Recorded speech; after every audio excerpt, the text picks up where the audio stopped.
Hello, what is up, everybody? This is your boy AJTRIP, and welcome to the game according to me.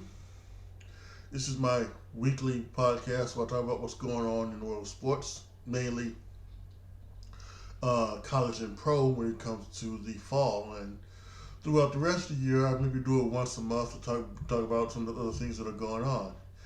Now, I missed last week due to a myriad of things. Just wasn't feeling well, had other things to do, yada yada yada, a whole bunch of things. So I apologize for that. However, um, I should be back on track for doing this podcast every week until the Super Bowl. So and we have a new date change. I've been doing it on Tuesdays. I'm going back to doing it on Wednesdays since it's a better day for me to doing this podcast. So it's going to be on Wednesdays that you can now see this podcast. Even though this one is a Thursday, but next week's podcast will be on a Wednesday. And off of the week I've missed, we got a lot to talk about. Have a lot of thoughts on a lot of things. So let's go ahead and let's just jump right into the action. Let's just start off right here. Let's talk about Shohei Ohtani. He has started the hot stove league, and actually it was actually Juan Soto who from the San Diego Chargers was traded to the New York Yankees. So that was interesting. But the big fish in free agency, at least, was Shohei Ohtani, and he signed a 10-year, $700 million contract with the Los Angeles Dodgers, going from the Los Angeles Angels of Anaheim, over to the Los Angeles Dodgers. Um, and this was even after Dave Roberts had said in public that they had met with Shohei Ohtani. So I'm guessing that really didn't make a difference, did it?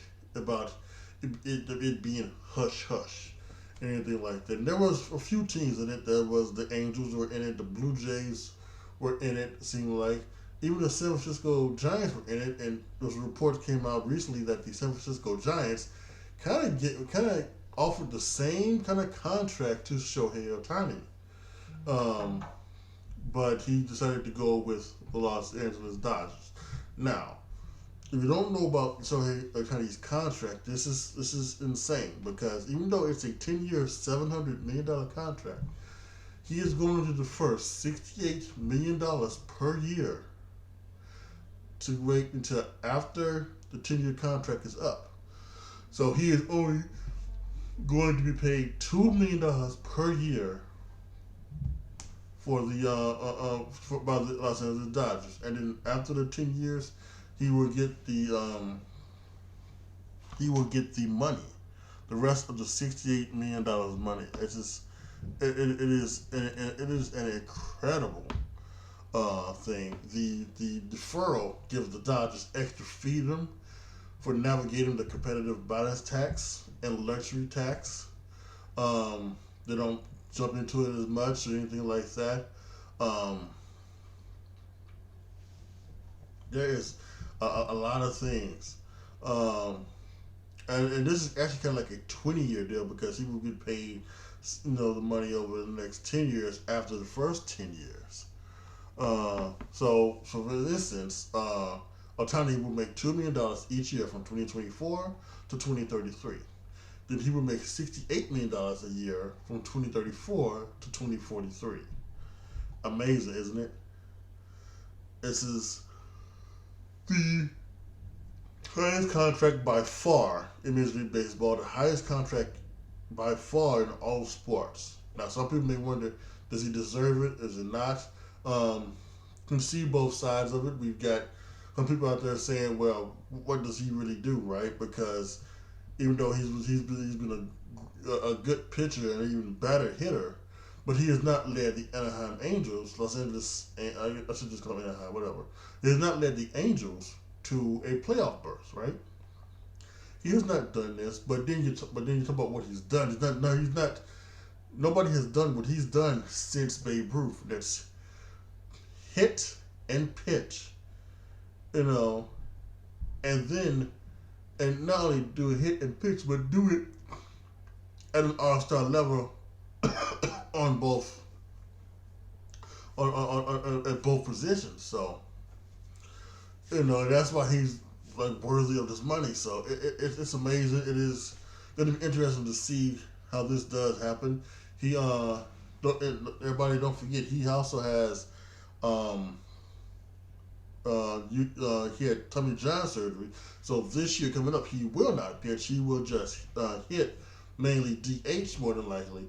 But if he comes back and he comes pitching, he becomes the pitcher that he's been in the past. The Dodgers got themselves a hell of a deal, and it is incredible. Now, you want to talk about another thing that just came out this past yesterday. Shohei Ohtani can also opt out of the $700 million contract. How can he opt out? Well, he can opt out if there are specific changes in Dodger personnel. He may opt out of the contract at the end of the season to change occurs. So now this one is new for players. Now it's been done by Colton managers, mainly Joe Madden, who opted out of his deal with Tampa Bay Rays in 2014 due to Friedman leaving for the Dodgers, and he then goes into the Cubs and helped the Cubs break the curse. But yeah, Ohtani is this. So Andrew Friedman and Monk Walter, those guys, if those guys are anywhere near fired or if they retire or anything like that, he can opt out of his deal. So that's amazing for Shohei Ohtani. Great deal. A lot of people was upset that he was doing all this, but if he could get it, more power to him. And he got the money. He got the money. He got the power. He got everything he wanted out of this, and that's just really amazing. So good on Shohei Ohtani. Now let's see if the rest of the hot stove now happens. Let's talk about the Japanese pitcher Yamamoto. He might be the next one to fall, and there's some others happening as well. So we'll have to wait and see. Stay here. I'll probably talk about it if any of the other things breaks throughout the rest of the time I'm doing this weekly podcast. So now let's talk about the NBA and the NBA in-season tournament.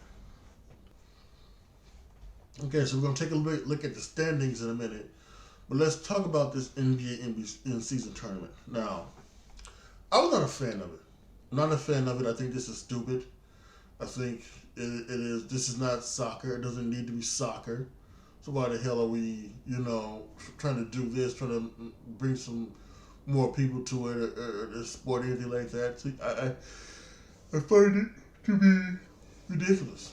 Now, if you wanted to do this as a preseason. Do this in the preseason. And I think you can do it. If you do that in the preseason, then it's totally fine. But to do this in the middle of the season, at the beginning of the season, I just thought it was stupid. I really do, and I still do. But I will talk a little bit about what the last bit would be. So hold on a second. So we're gonna go back to the quarterfinals. Well, the Pacers beat the Celtics 122 to 112, and the Bucks beat the Knicks 146 to 122, leading them to the semifinals in the Eastern Conference. But in the Western Conference, we had the Pelicans beat the Kings 127 to 117, and the Lakers just slipped past the Suns 106 to 103 to make it to the Western semifinals. And then in the semifinals, we had the Pacers beat the Bucks 128 to 119, making them to the finals in Vegas. And then we had the Lakers beat the Pelicans 133 to 89, making them go to the finals. It was the Pacers and the Lakers won 123 went on now, with LeBron James winning the most outstanding player of the tournament. And no idiots out there. This does not count toward his ring, his championship legacy. It's an in-season tournament. It's just it's trash. But what I think the thing that came out of it was that Tyrese Halliburton of the Indiana Pacers is probably a up and coming superstar in this league. I mean, he played very well throughout the tournament, including to when they got to the knockout rounds and to the quarterfinals and the finals. He played quarterfinals, semifinals, and the finals. He played great. So we're gonna be on the lookout for Tyrese Halliburton. There was a little dust up last night as the Pacers and the Bucks played again last night, and what we had was the Bucks won. Giannis dropped 64 points, amazing. And I guess a rookie on the Pacers scored their first point. And some people, the Pacers, took the ball.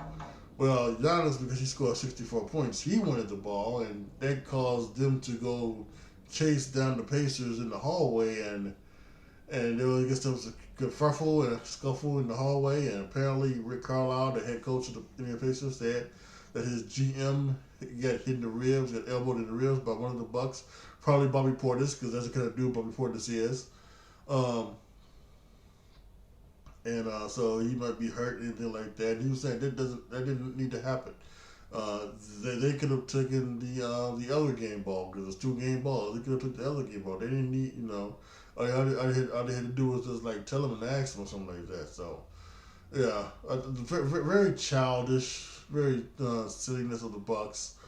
I think I think if Giannis wanted the real game ball, they could have gave him the real. And I think they would have given him the real game ball. All he had to do was go and ask, and they could have given him the other ball. They could have given the guy who scored his first point the other ball. So that was just ridiculous what happened last night. But yeah, that's what went down in the in-season tournament. Again, I didn't like it. I don't want. I would rather not them do it. The only thing that good came from the in-season tournament is you saw Mike Wilbon and Stephen A. Smith on the TNT show, and that's good. The TNT ESPN crossover, so that's always good when Barkley and Shaq and Kenny and Ernie could hang with Wilbon and Stephen A. Smith and Malika and the new guy Bob Myers, so former GM of the Golden State Warriors. So let's now take a look at the NBA standings. Let's take a look at the Eastern Conference, right?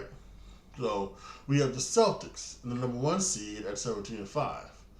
We have the Bucks at the number 2 seed at 17-7. We got the Magic, surprisingly, in the 3 seed at 17-7. We got the Sixers at the 4th seed, 17-7 as well. Pacers 13-9. We know they played very well. The Heat are 14-10. The Knicks are 13-10 at 7. The Brooklyn Nets are in 8th spot at 13-10. The Cavaliers are in the 9th spot at 13-11, and the Raptors in the 10th spot at 10-14. Rounding out the bottom of the Eastern Conference, we have the Hawks at 9-14, the Bulls at 9-16, the Hornets at 17-15, the Wizards at 3-20, and the Pistons at 2-22, and they've lost 21 straight in a row. Have the Detroit Pistons, and that is awful. I thought the Detroit Pistons were going to be a team that would be maybe somewhere in the. They would be like a team that would have like 9-14 or a 10-14 record or something like that.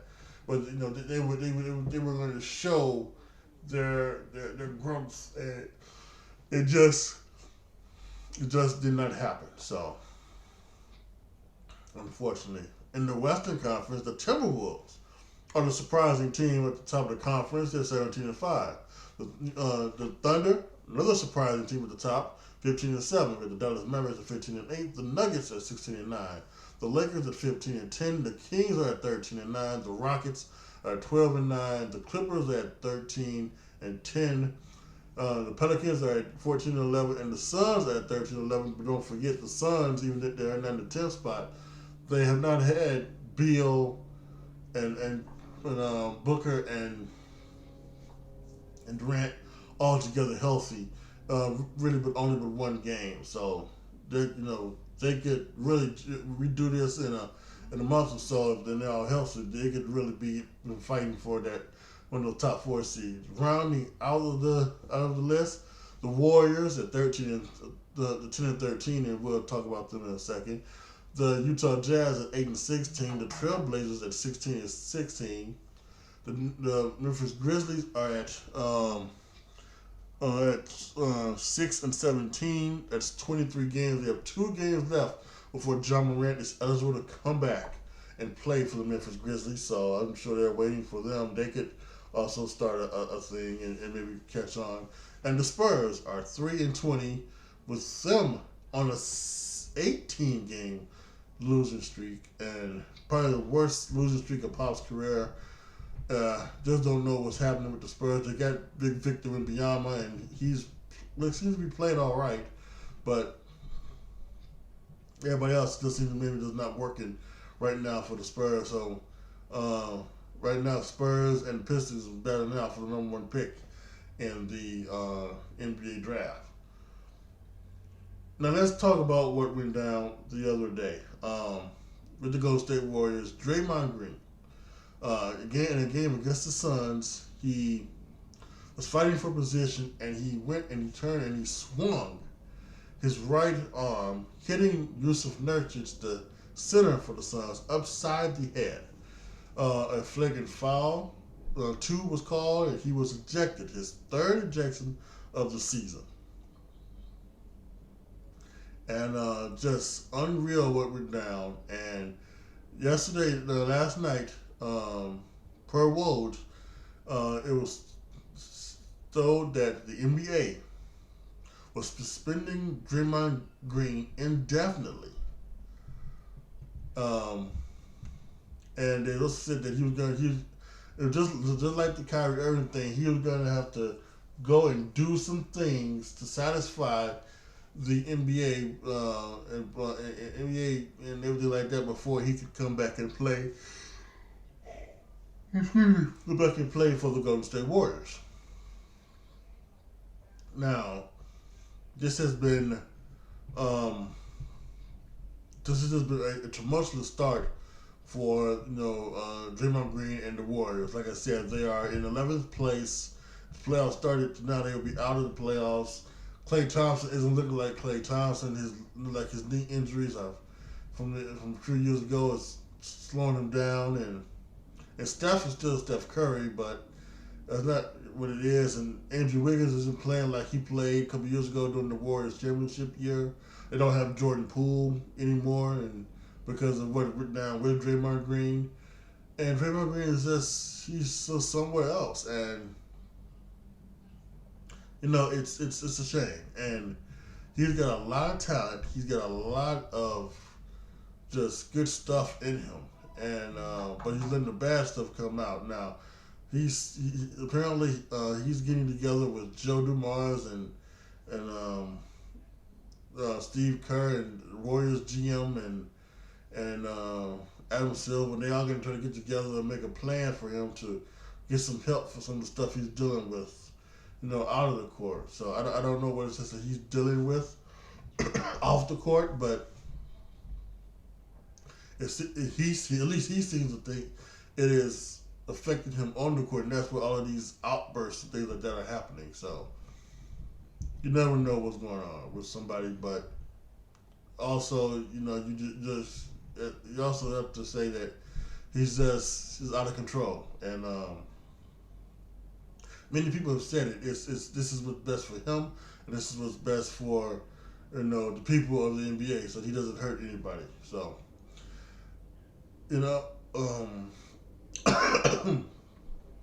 excuse me.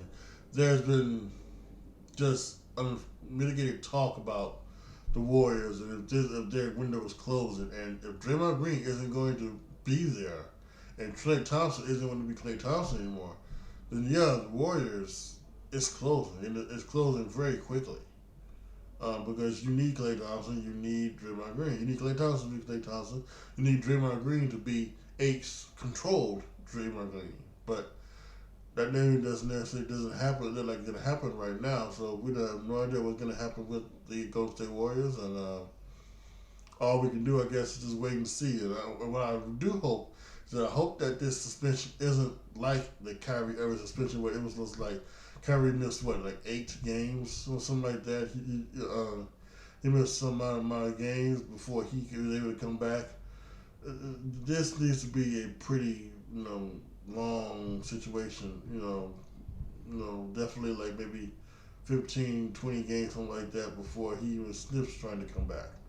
So, yeah.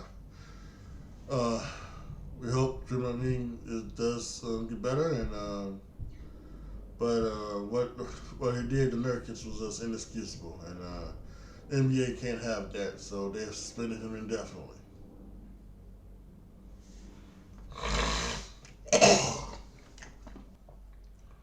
Okay, so like I said, I was not here last week, so I wasn't able to give my thoughts and opinions on what the committee did, and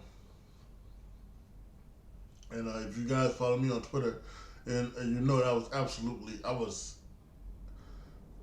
as mad as I could be, and I'm not a Florida State alum, and I have no ties to Florida State at all, and nobody on their team, I don't know anybody on their team or anything like that, but I was certainly pissed off.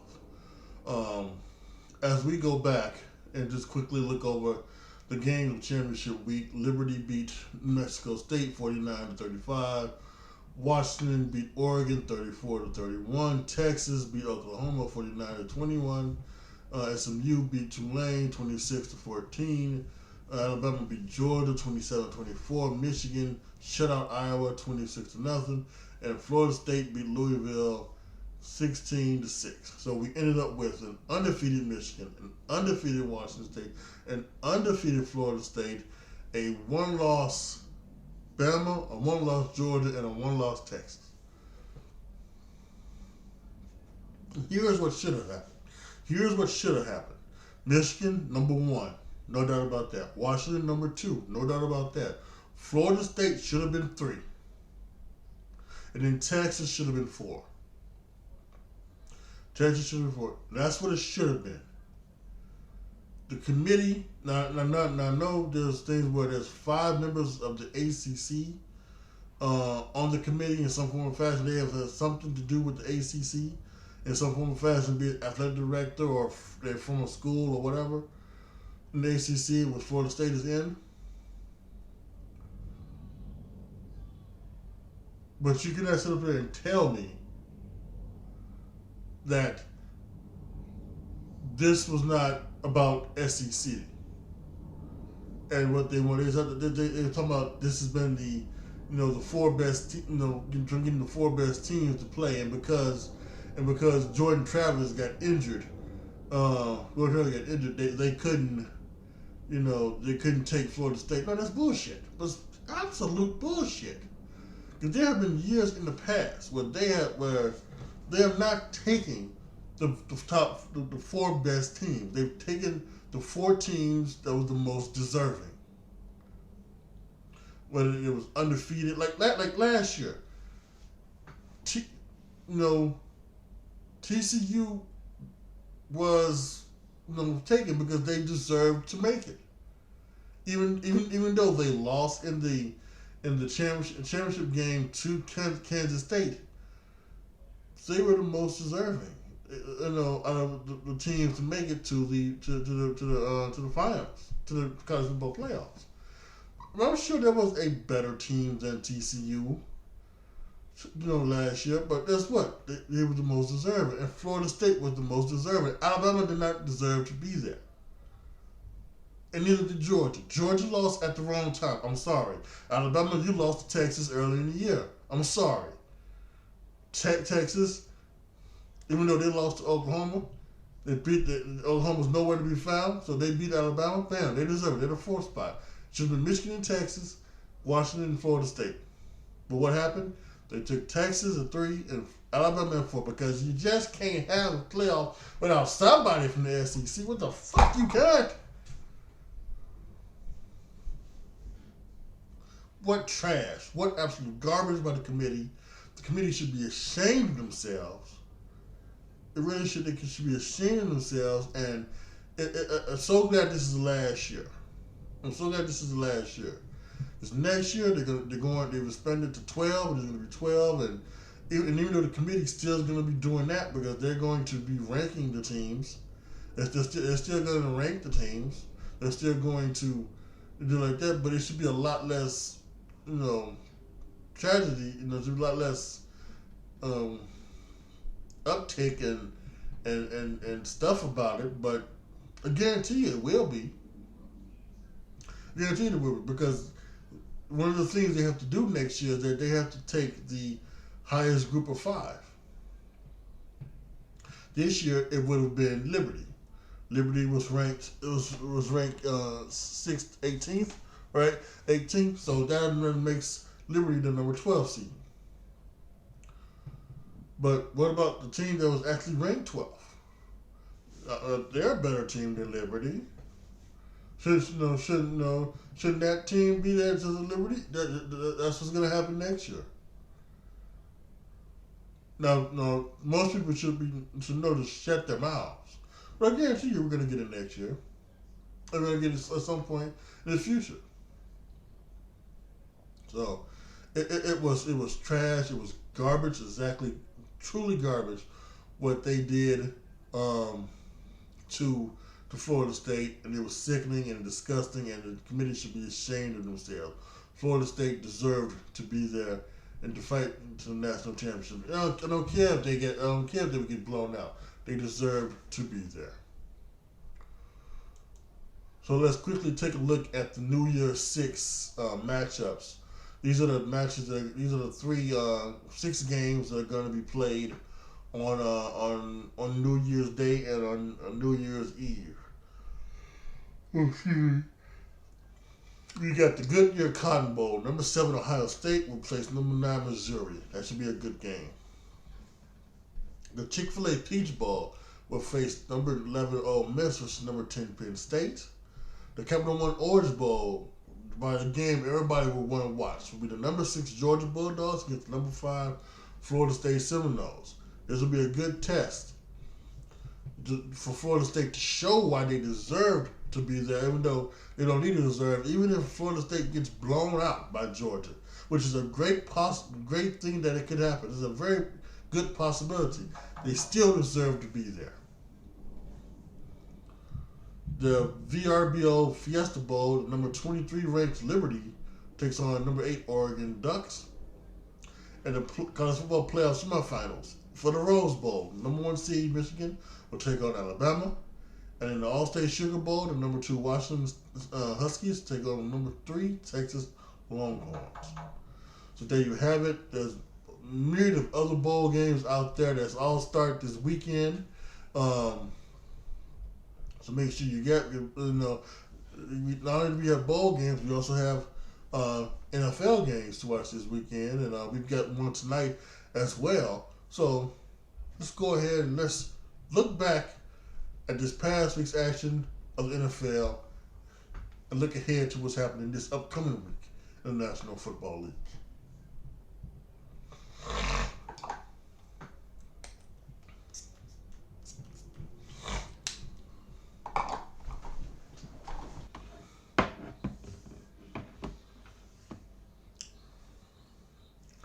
So let's start with last Thursday as the New England Patriots took on the Pittsburgh Steelers. They jumped out to a 21-0 lead. Pittsburgh came back, but they had Mitch, and Mitch is nothing. So, but the Patriots took a win, 21-18, over the Steelers. The Jets beat the Texans 30-0. C.J. Stroud got a concussion. He's still in concussion protocol, from what I remember. And Zach Wilson had a hell of a day. Over 300 yards, played very well, a couple touchdowns. Maybe Zach might get back on track. Who knows? I like to see the young man get a shot to get back on track.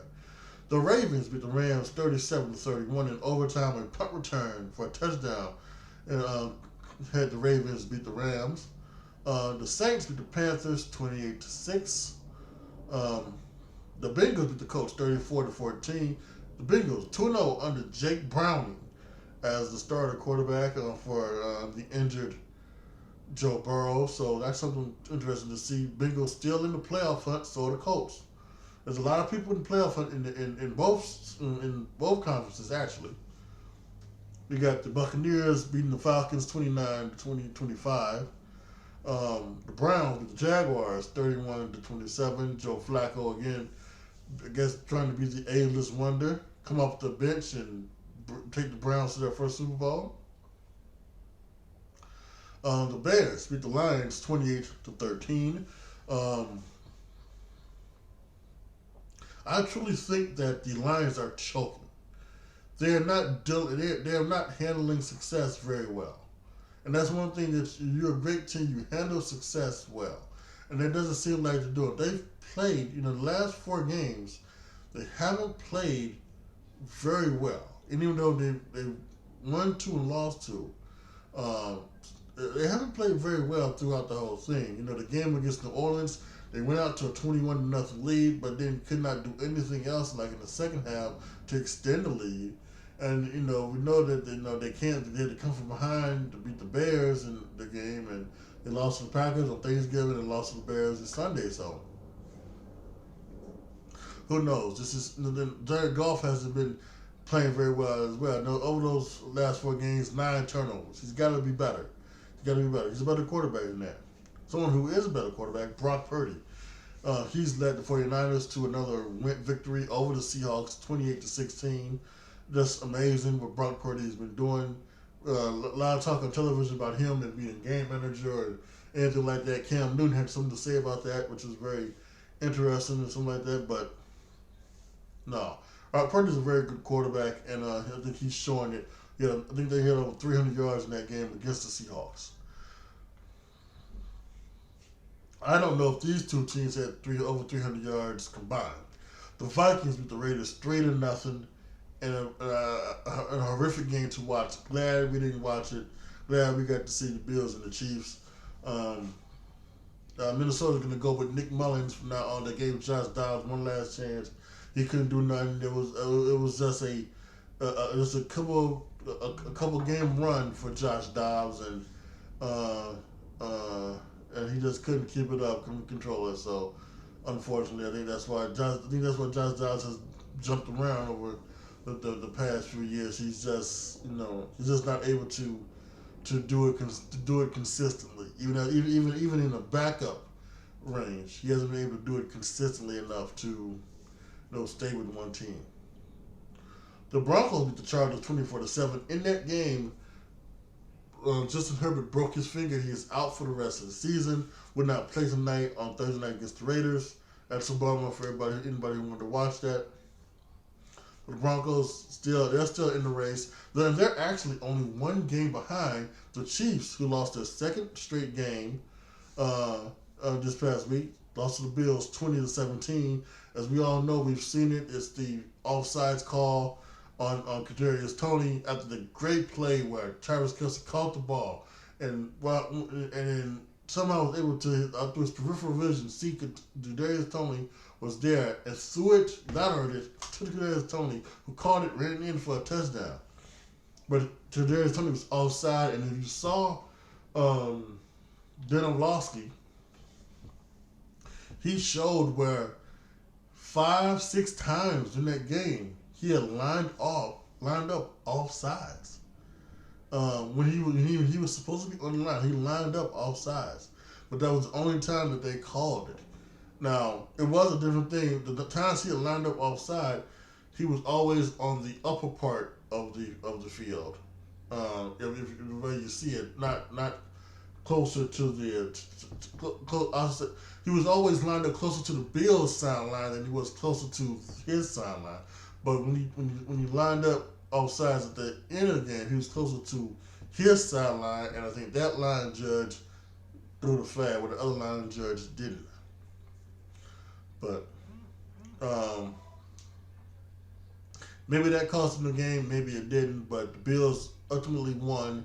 Josh Allen is going on a tear. This could be, Tom Brady from a couple of years ago, where he led after the Thanksgiving day, he led the Buccaneers to a Super Bowl. So they could be seeing that from Josh Allen right now. The Cowboys put it on the Philadelphia Eagles 33-13, and their consecutive second loss for the Eagles. The Cowboys in the thing, doing the thing. Dak Prescott's now in the lead for MVP, so that would be something to see if they can hang on to that. Two Monday night games, two major upsets. Tommy DeVito, the Italian stallion, took down the Green Bay Packers 24-22. Was able to overcome a Saquon Barkley fumble in the fourth quarter and a drive down, scoring a go-ahead touchdown by the Packers. Was able to drive down the field, get him in field goal range for the victory. So good job for Tommy DeVito. Who when you saw him in that first game, you thought, man, he's got no shot, but he's played like someone who has who should be in the NFL. He should be playing the way Joshua Dobbs should be playing. He's playing like a guy who's been in the league 4 or 5 years. Maybe doesn't have the talent, so far anything like that, to be a starter, but definitely has the talent to be a backup. It seems like so. Very good. And then the Titans beat the Dolphins 28-27. Tyreek Hill got hurt early in that game. Only had 2 catches for like 40 some yards. So the Dolphins weren't themselves. They weren't too healthy. And Will Levis, he's looked very well since he's took over for Ryan Tannehill. Drove him down the field, scored a touchdown, and upset the Dolphins 28-27, leaving it open for the Bills to take out the Dolphins. Now, as we look ahead to this upcoming week, we just talked about it. Tonight, you've got the Chargers at the Raiders. No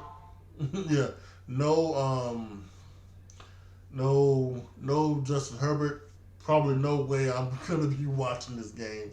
So that's that. Saturday we got 3 games for you. We got the Vikings and the Bengals. That should be an interesting matchup. Can Jake Browning do it again? The Steelers are at the Colts. Looks like Mr. Trubisky's still going to be starting for the Steelers. And can Minshew Mania run wild over the Steelers? And then the Broncos at the Lions. Both teams need this badly. Lions need to get back on track,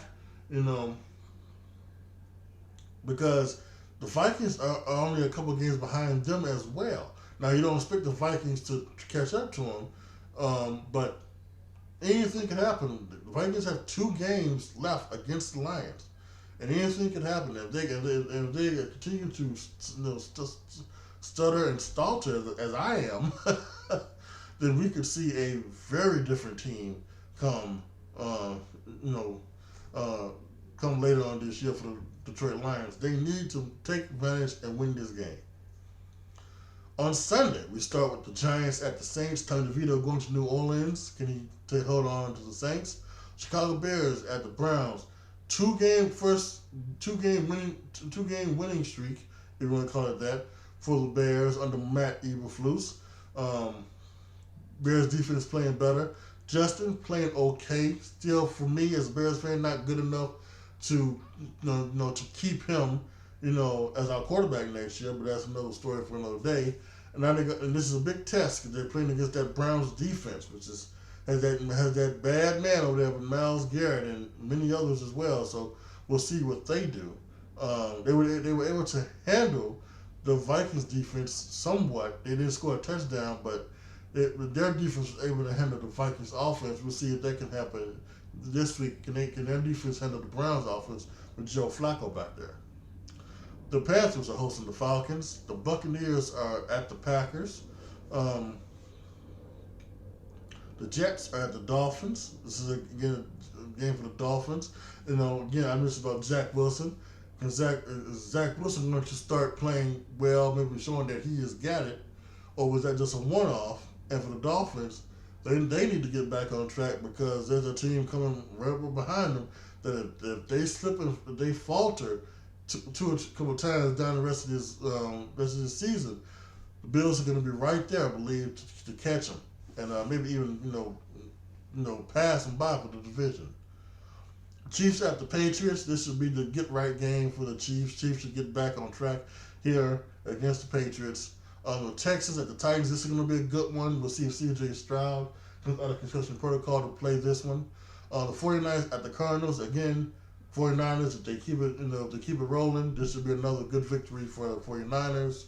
Um, Commanders at the Rams. The Rams have a shot to make the playoffs as well. So if they need to beat the Commanders to try to stay with the Packers and the many other medium teams that are in the hunt in the NFC playoff chase. Cowboys at the Bills is going to be the game of the week.